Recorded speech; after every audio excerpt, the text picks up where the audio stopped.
नमस्कार मित्रों, आज की इस प्रेस वार्ता में आप सभी का स्वागत है। आज भारतीय जनता पार्टी महिला मोर्चा की राष्ट्रीय पदाधिकारियों की बैठक संपन्न हुई है, कार्यकारिणी आज संपन्न हुई है और उसी के निमित्त हमारे बीच में मंच पर उपस्थित हैं माननीय सांसद और राष्ट्रीय महामंत्री महिला मोर्चा इंदु गोस्वामी जी। उनके बाईं तरफ दीप्ति रावत जी और दाईं तरफ सुप्रीत कौर जी। मैं इंदु गोस्वामी जी से निवेदन करती हूँ कि आप सभी को संबोधित करें। सर्वप्रथम सभी पत्रकार बंधुओं को नमस्कार। मैं राज्यसभा की सांसद भी हूँ, नई चुन के आई हूँ अभी, और अभी ऑल इंडिया जनरल सेक्रेटरी बनी हूँ, तो आपके साथ फर्स्ट इंटरेक्शन रहेगी मेरी। आज जैसे कि विदित है, हमारी राष्ट्रीय पदाधिकारियों की जो नई टीम बनी है, हमारी राष्ट्रीय अध्यक्षा बंथी श्रीनिवासन जी हैं, अभी विधायक भी हैं, और उनके सानिध्य में फर्स्ट बैठक जो हमारी पदाधिकारियों की और स्टेट प्रेसिडेंट्स की हुई है। छोटी सी बैठक थी, सिर्फ राष्ट्रीय पदाधिकारी और प्रदेश के महिला मोर्चा के सभी अध्यक्ष इसमें उपस्थित थे। इसमें 3-4 सत्रों में हमारी बैठक का समापन हुआ। इसका उद्घाटन हमारे सम्माननीय राष्ट्रीय अध्यक्ष श्री जगत प्रकाश नड्डा जी ने किया।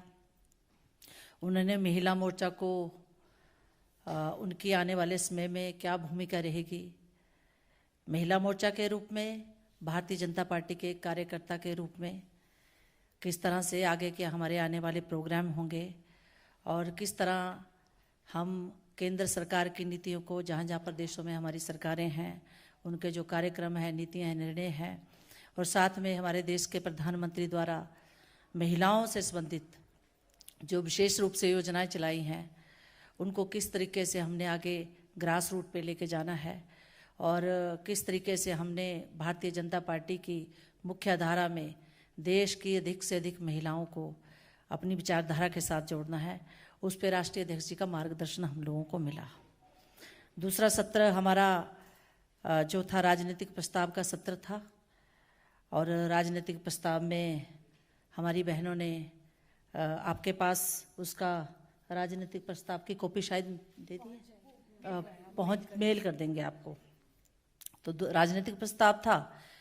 तीसरा सत्र जो हमारा रहा वो हमारे ऑल इंडिया जो मीडिया प्रभारी हैं अमित मालवीय जी, उन्होंने महिलाओं को जानकारी दी कि सोशल मीडिया में और उसमें अपनी भागीदारी कैसे अधिक से अधिक पार्टिसिपेशन उसमें करनी है, ट्विटर हैंडलिंग से लेके, फेसबुक से लेके, व्हाट्सएप से लेके, और किस तरह सरकार की नीतियों का प्रचार प्रसार हम ग्रास रूट पे कर सकते हैं, उसके बारे में महिलाओं को जानकारी दी। और अंतिम सत्र जो है हमारे all India general secretary Shri Dushyant ji का था, जो हमारे सभी मोर्चों के प्रभारी भी हैं, उनसे महिलाओं के वही भूमिका को लेकर उनका मार्गदर्शन प्राप्त हुआ। हमने जो राजनीतिक प्रस्ताव था उसमें हमने देश के प्रधानमंत्री जी का साभार धन्यवाद किया, क्योंकि जब से हमारे देश के प्रधानमंत्री नरेंद्र मोदी जी ने नेतृत्व संभाला है, आज 7वां वर्ष लग पड़ा है, लगभग कंप्लीट होने को है, तो जिस तरीके से महिलाओं के क्षेत्र में उन्होंने कार्य किए हैं, मुझे नहीं लगता पिछले 70 वर्षों में देश में जो महिलाओं के क्षेत्र में कार्य किए गए हैं वो कभी हुए हों। क्योंकि अच्छा लगता है जब प्रधानमंत्री जी ये कहते हैं कि किसी भी देश या राष्ट्र का तब तक उत्थान या विकास हम नहीं कर सकते जब देश की आधी आबादी का हम लोग विकास नहीं करेंगे, उसके उत्थान के लिए हम कार्यक्रम और योजनाएं नहीं चलाएंगे। और एक और बात उनकी जो मुझे बहुत अच्छी लगती है, वो जो इन्होंने एक हर जगह कहते हैं और उस सपने को उन्होंने लगभग साकार भी किया है कि भारत की महिला को सिर्फ विकास से नहीं जोड़ना है, विकास के लिए तो बहुत सारी योजनाएं कार्यक्रम चले हैं। महिला को निर्णय प्रक्रिया में किस तरीके से भागीदार बनाना है, उसके लिए उन्होंने काम किया है और उसके पीछे उनकी सोच है कि महिला विकास के साथ साथ नेतृत्व वाला विकास भी हो, महिला में नेतृत्व करने की क्षमता भी पैदा हो, चाहे वो ग्रामीण स्तर पर हो, चाहे शहरी स्तर पर हो, चाहे राजनीतिक स्तर पर हो, चाहे सामाजिक स्तर पर हो। और इसके लिए सिर्फ भाषण तक ही ये कार्यक्रम और योजनाएं सीमित नहीं हैं। बहुत सारे कार्यक्रम जो पहली बार चले हैं उन कार्यक्रमों से सचमुच महिलाओं को स्वावलंबी होने में बहुत अग्रणी भूमिका, स्वावलंबी करने में बहुत अग्रणी भूमिका हमारी सरकार ने निभाई है। और कार्यक्रम ऐसे चलाए गए पहली बार जिसमें बाल्यावस्था वाली बालिका के उत्थान के लिए भी, जब वो युवावस्था में होती है उस बालिका का भी ख्याल रखा गया और नारी काल का भी ख्याल रखा गया।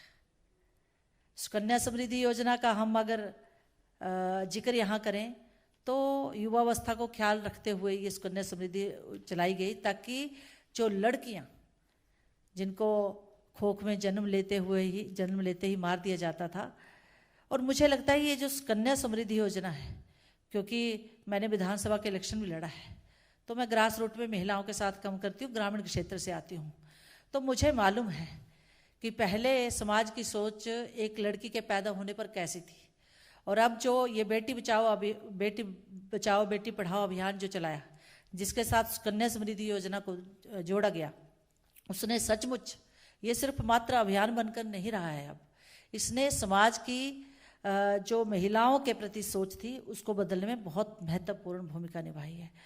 बहुत सारी योजनाएं हमारे प्रधानमंत्री जी ने महिला उत्थान के लिए चलाई हैं और उसके आंकड़े हमेशा आपके पास आते रहते हैं, लेकिन मैं फिर भी देना चाहूँगी क्योंकि उन आंकड़ों से पता लगता है। मानो प्रधानमंत्री आवास योजना, कितनी ये जो प्रधानमंत्री आवास योजना है, मातृवंदना योजना है, जन धन योजना है, उज्ज्वला योजना है, या फिर अटल पेंशन योजना है, मुद्रा बैंक योजना है, सारी योजनाएं कहीं ना कहीं महिलाओं के साथ जुड़ी हुई हैं। और मेरा तो मानना है कि अगर कहीं किसी गरीब परिवार के पास अपना आवास नहीं होगा तो इसकी सबसे ज़्यादा सज़ा किसको होती है? एक महिला को होती है, क्योंकि पति तो थोड़ी देर के लिए बाहर भी चला जाएगा, अपना सामाजिक कार्य करने भी चला जाएगा, लेकिन महिला, अगर किसी महिला का मकान कच्चा है और छत से पानी टप टप गिरता है तो ये एक माँ या बेटी के रूप में या एक पत्नी के रूप में एक महिला ही जानती है कि उसको कितनी समस्याओं का सामना करना पड़ता है। वैसे ही हमारी जो उज्ज्वला योजना चलाई गई, शहरी क्षेत्रों में तो शायद पता ना चले, लेकिन जिस ग्रामीण क्षेत्र से मैं आती हूँ मैंने देखा है। अभी आपने देखा होगा कि प्रधानमंत्री जी ने जो हमारी महिला मोर्चा ने भी लिया पोषण अभियान, तो मैं इसको कहीं ना कहीं यहाँ भी देखती हूँ कि पोषण अभियान तो हम चला लेंगे, महिलाएं पोषित भी हो जाएंगी, लेकिन एक पोषित महिला को अच्छा खाना मिल जाएगा, अच्छे फ्रूट मिल जाएंगे, लेकिन उसके पास अगर चूल्हा गैस नहीं होगी, वो जंगल से लकड़ी बीन के लाएगी, फिर उस चूल्हे में आग जलाएगी और उसके फेफड़ों में वो धुआं जाएगा, तो वो महिला चाहे जितनी मर्जी सुदृढ़ हो वो कहीं ना कहीं बीमार हो जाएगी। इसलिए मुझे लगता है ये योजनाएं जितनी भी चलाई हैं ये महिलाओं के विकास में एक नींव पत्थर साबित हुई, क्योंकि जिस महिला का जो महिला खुद अगर विकसित होती है तो उस महिला का परिवार विकसित होता है। अगर महिला कहीं अपने आप को पिछड़ी महसूस करती है, जैसे आज पोषण अभियान चलाया, प्रधानमंत्री जी की एक सोच थी कि पोषण अभियान को एक ग्रास रूट तक का अभियान मनाया जाए। वो किस लिए? क्योंकि इंडिया में हर दूसरी महिला जो है वो उसमें आयरन की कमी है, पोषण की कमी है। छोटे बच्चों का तो अलग ले लो, बुजुर्ग लोगों का अलग ले लो, लेकिन भारतीय परिवेश में हर दूसरी महिला कहीं ना कहीं उसमें आयरन की कमी पाई जाती है। तो ये पोषण, जो माँ अपने परिवार को चलाती है, जिसकी दिनचर्या 5 बजे सुबह उठकर और शाम के 12 बजे तक खत्म होती है, वो अगर स्वयं पोषित नहीं होगी तो वो अपने परिवार को पोषित कैसे करेगी। अगर परिवार पोषित नहीं होगा तो समाज पोषित नहीं होगा, और समाज पोषित नहीं होगा तो वो राष्ट्र भी पोषित नहीं होगा। तो इस तरीके से हम लोग अपने प्रधानमंत्री जी का आज धन्यवाद किया है कि उन्होंने महिलाओं के क्षेत्र में जिस तरीके से एक अलग तरीके की योजनाएं, जिसके बारे में पिछले 70 वर्षों में नहीं सोचा गया, वो कार्यक्रम योजनाएं चलाई, तो उनको महिला मोर्चा की तरफ से हम सब ने साधुवाद दिया है, उनका धन्यवाद दिया है। और वो जो महिला मोर्चा को जिस तरीके से वो राष्ट्रीय स्तर पर और अपने सामाजिक, राजनीतिक और आर्थिक रूप से जिस तरीके से सुदृढ़ता की ओर ले जा रहे हैं, मुझे लगता है आने वाले समय में देश की आधी आबादी निश्चित रूप से, चाहे वो सामाजिक क्षेत्र हो, चाहे राजनीतिक क्षेत्र हो, चाहे आर्थिक क्षेत्र हो, उसमें अपनी भागीदारी सुनिश्चित करते हुए समाज की मुख्य धारा में बहुत बड़ी भूमिका निभाएगी। कुछ कार्यक्रम महिला मोर्चा ने लिए हैं जो हम लोगों ने तय किए हैं, और उसमें सबसे पहला जो कार्यक्रम हम लोगों ने शुरू किया वो फ्रंट वॉरियर्स को लेके किया। जो फ्रंट कोरोना वॉरियर्स जो महिलाएं रही हैं, क्योंकि आपको पता है इस संकट काल में अगर सबसे ज़्यादा फ्रंट वॉरियर्स के रूप में, फ्रंट लाइन वर्कर्स के रूप में, चाहे वो आशा वर्कर्स हो, आंगनबाड़ी वर्कर्स हो, चाहे नर्सेज हों, चाहे डॉक्टर्स हों, चाहे पुलिस और डिपार्टमेंट में, सब डिपार्टमेंट में काम करने वाली महिलाएं हों, और मेरा मानना है ग्रामीण क्षेत्रों में तो जहाँ हेल्थ सर्विसेज आपकी पुअर है, वहाँ पे सबसे ज़्यादा काम अगर किसी ने किया है तो आशा वर्कर्स और आंगनबाड़ी वर्कर्स ने किया है। तो ये फ्रंट वॉरियर्स को महिला मोर्चा जो है सम्मानित करेगा। 22 अगस्त को जब हमारा रक्षाबंधन का दिवस होगा, पूरे ऑल इंडिया लेवल पर हर प्रदेश में महिला मोर्चा जो है इन फ्रंट वॉरियर्स को हम लोग उनको सम्मानित करने वाले हैं। दूसरा कार्यक्रम हम लोगों ने लिया है पोषण अभियान, जो मैंने पहले ही कहा, जिसमें हमारी भारत सरकार ने 9,046 करोड़ रुपए का बजट जो है वो शुरुआती रूप में दिया है। और मैंने इसके बारे में पहले ही आपको विस्तृत में बता दिया कि इसके पीछे हमारे प्रधानमंत्री की सोच क्या है, क्योंकि जो पहली जो आपको जीवन में पाठ पढ़ाती है, आगे जीवन में अपने परिवार को, अपने बच्चों को विकसित करने के लिए जो सबसे बड़ी एक टीचर होती है वो माँ होती है। और महिलाएं जो कि समाज में, सामाजिक फ्रंट पर, पारिवारिक फ्रंट पर और प्रोफेशनल फ्रंट पर आज महत्वपूर्ण भूमिका निभा रही हैं। अगर वो कहीं उनके पोषण की उनके शरीर में कमी पाई जाती है तो वे अपने सुचारू रूप से काम नहीं कर पाती हैं। तो इस पोषण अभियान में बूढ़े, बच्चे और महिलाएं विशेष रूप से शामिल की गई हैं। इसको जन जन तक पहुंचाना, इसके लिए महिला मोर्चा जो है एक अभियान की शुरुआत करेगा, और इसको प्रदेश स्तर से लेकर राष्ट्रीय स्तर तक इस अभियान को हम ग्रास रूट तक लेके जाएंगे। इसमें हम आंगनबाड़ी वर्कर्स, आशा वर्कर्स, पंचायत प्रतिनिधियों के साथ वहाँ के लोकल जो प्रशासनिक अधिकारी हैं, BDOs वगैरह, महिला मंडल, सेल्फ हेल्प ग्रुप्स, इन सब को साथ लेकर हम इस कार्यक्रम को चलाएंगे, जो कि प्रधानमंत्री का सपना है कि 2022 तक कुपोषण मुक्त भारत हो। उसको साकार करने के लिए भारतीय जनता पार्टी महिला मोर्चा बहुत बड़ी भूमिका निभाने वाली है, और हमें पूरी आशा है कि महिला मोर्चा इसको जन जन तक लेके जाएगा, और इस कार्यक्रम को हम लोग इसको 2022 तक हम भारत को कुपोषण मुक्त करेंगे। और तीसरा कार्यक्रम जो महिला मोर्चा ने लिया है वो आपको पता है कि हम 75वीं वर्षगांठ 75th एनिवर्सरी हम इंडिपेंडेंस की मनाने जा रहे हैं। उसके लिए हम एक कार्यक्रम जो है, जो ऑलरेडी प्रधानमंत्री जी ने 15 अगस्त को लाल किले से जिसकी लॉन्च कर दिया था इस कार्यक्रम को, और इस कार्यक्रम को हम लोगों को 15 अगस्त 2022 से लेकर 15 अगस्त 2023 तक चलाना है। लेकिन हमने ऑलरेडी 15 अगस्त 2022 से पहले ही 75 सप्ताह 75 वीक्स अर्लियर हम लोगों ने इस कार्यक्रम को चला दिया है। इस कार्यक्रम को 12 मार्च को लॉन्च किया गया था, गुजरात में लॉन्च किया गया था। और गुजरात में लॉन्च करने के पीछे इसका जो गुजरात में लॉन्च किया था, लाल किले से नहीं, गुजरात में लॉन्च किया गया था। और इसके पीछे एक विशेष कारण था।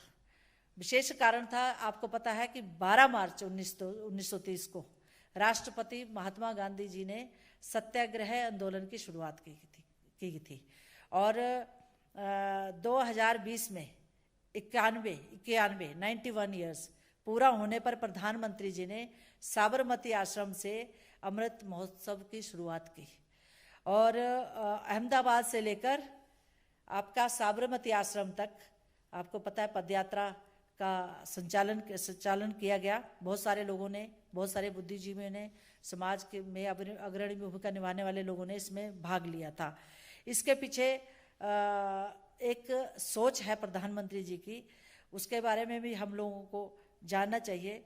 इसका कारण जो प्रधानमंत्री ने बताया था उसी को मैं रिपीट कर रही हूँ कि नमक भारत की आत्मनिर्भरता का प्रतीक था। अंग्रेजों ने भारत के मूल्यों के साथ साथ इस आत्मनिर्भरता को भी कहीं ठेस पहुंचाई थी।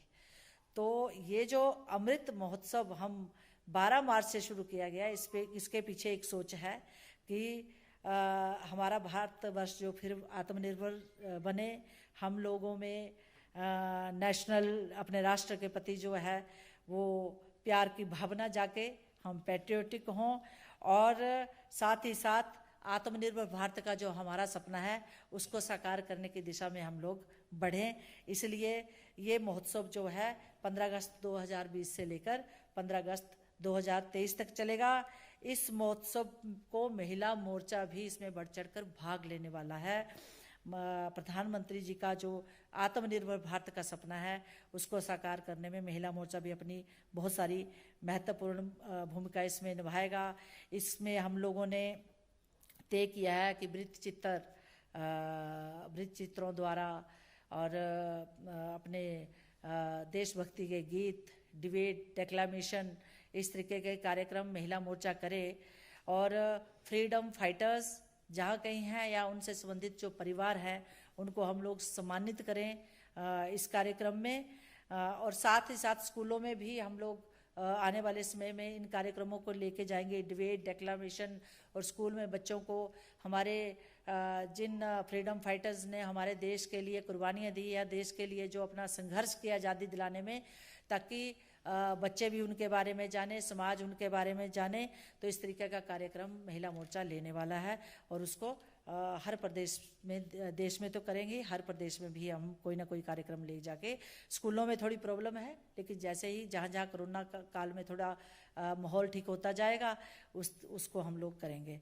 एक कार्यक्रम और हमने लिया है जो देश के विकास के साथ जुड़ा हुआ है और देश की घरेलू इंडस्ट्री और जो हैंडलूम इंडस्ट्री है तो उसके साथ जुड़ा हुआ है। उसमें हमने एक संकल्प महिला मोर्चा ने लिया है कि हम लोग हैंडलूम की साड़ी, क्योंकि मैं तो डालती हूँ तो हैंडलूम, मैं कॉटन के सिवाय दूसरे कपड़े नहीं डालती हूँ, तो हैंडलूम को हम प्रोत्साहित करेंगे और उसकी शुरुआत हम लोग महिला बहनें पहले स्वयं से करेंगी। और उसके बाद जितने भी हैंडलूम फैक्ट्रीज में काम करने वाली महिलाएं हैं, बहुत सारी महिलाएं, उसमें आपको पता है 50% से ज़्यादा महिलाएं काम करती हैं, तो उनको उनका उत्थान हो, उनका विकास हो, क्योंकि हम लोग हैंडलूम से बना कपड़ा खरीदेंगे तभी इस इंडस्ट्री को जो है इसकी ग्रोथ में हम लोग अपनी जो है भूमिका निभा पाएंगे। तो इस कार्यक्रम को भी हम लोग बहुत बड़े स्तर में लेके जाने वाले हैं। इसमें हमने तय किया है कि समाज में जो महिला चाहे वो एनजीओ चलाती है, चाहे डॉक्टर्स हैं, चाहे फ्रीडम फाइटर्स हैं, जो भी समाज में अग्रणी भूमिका निभाती हैं, जिन्होंने बहुत अच्छा काम किया है समाज में, चाहे कोरोना काल है या इससे पहले है, उन महिलाओं को हम लोग हैंडलूम से बनी हुई चीज़ें देंगे, चाहे वो साड़ी है, चाहे सूट है, इस तरीके का, और साथ में प्रोत्साहित भी करेंगे। इसको करने के लिए महिला मोर्चा जो है बहुत बड़ा एक अभियान चलाएगा। बाकी और कार्यक्रम भी आने वाले समय में आप लोगों के समक्ष महिला मोर्चा की तरफ से आएंगे। तो मैं सिर्फ इतना ही कहना चाहती हूँ कि महिला मोर्चा ने ये 4-5 कार्यक्रम लिए हैं और आप सब छोटी सी उसमें, क्योंकि हम लोग तो फर्स्ट टाइम मिल रहे हैं, तो आप सब लोग आए और आपने हम लोगों को सुना, तो आपका बहुत बहुत धन्यवाद। आप सभी आप अच्छा हाँ, इस विषय से संबंधित अगर कोई भी प्रश्न है तो आप पूछ सकते हैं।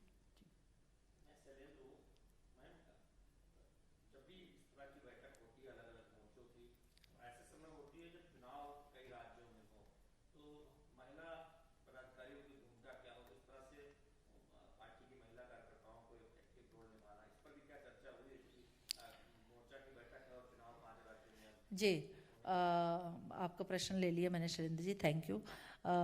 इसमें बहुत विस्तृत चर्चा हुई। मैंने पहले ही बताया कि आपको पता होगा कि वैसे तो इस विषय में चर्चा, क्योंकि महिला मोर्चा खास करके भारतीय जनता पार्टी महिला मोर्चा सिर्फ चुनावों के दौरान अपनी भूमिका नहीं निभाता है। आपने कोरोना काल में देखा होगा, अगर किसी भी पार्टी के संगठन में अगर सबसे अहम भूमिका कोरोना काल में घर घर मास्क पहुंचाना हो, अनाज पहुंचाना हो, इवन तक हमारी महिला मोर्चा की महिलाओं ने कुछ प्रदेशों में तो खाना भी खुद बना के कोरोना पीड़ित परिवारों को बांटा है। मैं जहाँ प्रदेश में रहती हूँ, जहाँ जिस क्षेत्र से मैंने चुनाव लड़ा विधानसभा का, हम लोगों ने तो कोरोना वॉरियर्स के घरों में जाके भी खाना पहुँचाया। कोरोना पीड़ित घरों, सॉरी वॉरियर्स नहीं, कोरोना पीड़ितों के घर में भी जाके खाना पहुँचाया। और साथ ही साथ अगर किसी की कोरोना काल में डेथ हुई तो इवन तक महिला होने के नाते भी हम लोग वहाँ भी उसकी जब दाह संस्कार हुआ हम लोग वहाँ गए हैं। तो सिर्फ ये भारतीय जनता पार्टी के कार्यकर्ताओं ने, नेताओं ने किया है और इसमें महिला मोर्चा ने बहुत अग्रणी भूमिका निभाई है।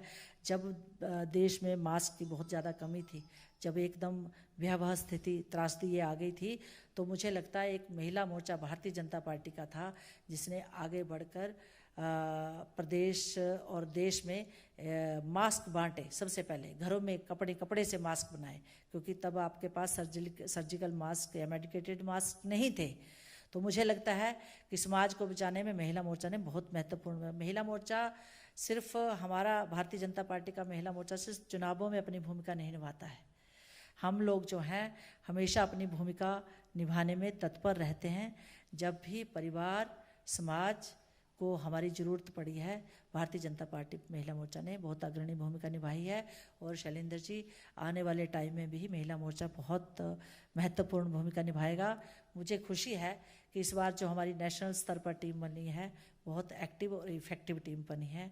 हमारी राष्ट्रीय अध्यक्षा बहुत सक्षम है, उनके साथ पूरी टीम जो है उसका अपनी फील्ड में एक बहुत महत्वपूर्ण स्थान रहा है। और मुझे लगता है महिला मोर्चा की ये टीम जो है वो जो पिछली अध्यक्षाओं ने काम किया है उसको भी आगे ले जाते हुए बहुत अच्छे से महिला मोर्चा जो है हमारे प्रधानमंत्री श्री नरेंद्र मोदी जी के नेतृत्व में जो देश के विकास में काम हो रहे हैं उनको आगे ले जाने में बहुत महत्वपूर्ण भूमिका निभाएंगे।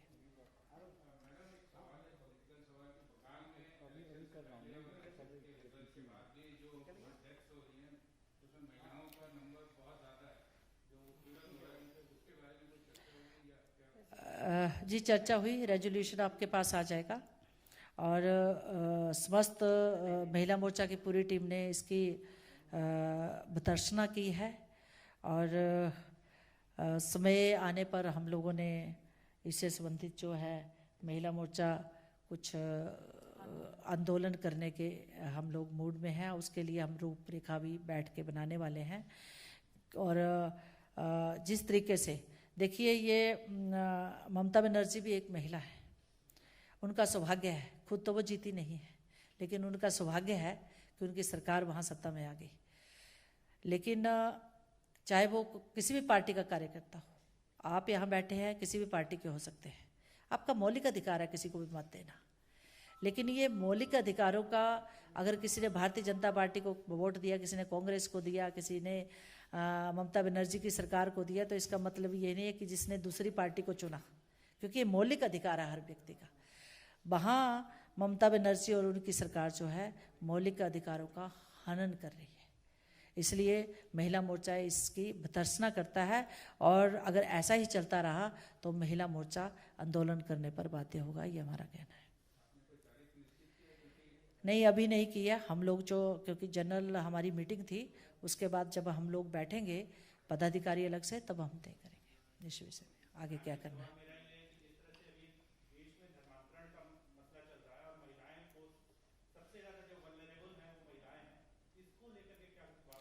नहीं, आपको पता होगा कि हमारे गृह मंत्री जी ने, हमारे प्रधानमंत्री जी ने इस पे बहुत बड़ा संज्ञान लिया है और काफ़ी कार्यवाही इस पर रिपोर्ट्स में मांगी है, कार्यवाही भी की जा रही है। तो मुझे लगता है इस पे बहुत बड़ा एक्शन होने वाला है। आपको पता है बहुत सारे लोग इससे संबंधित अरेस्ट भी किए गए हैं। बहुत बड़ा एक तंत्र है जिसके बारे में जानकारी इकट्ठी की जा रही है और जब जानकारी इकट्ठी होगी तो मुझे लगता है इस पर एक्शन भी लिया जाएगा समय आने पर। आप सभी का बहुत बहुत बहुत बहुत धन्यवाद। नमस्कार सबको।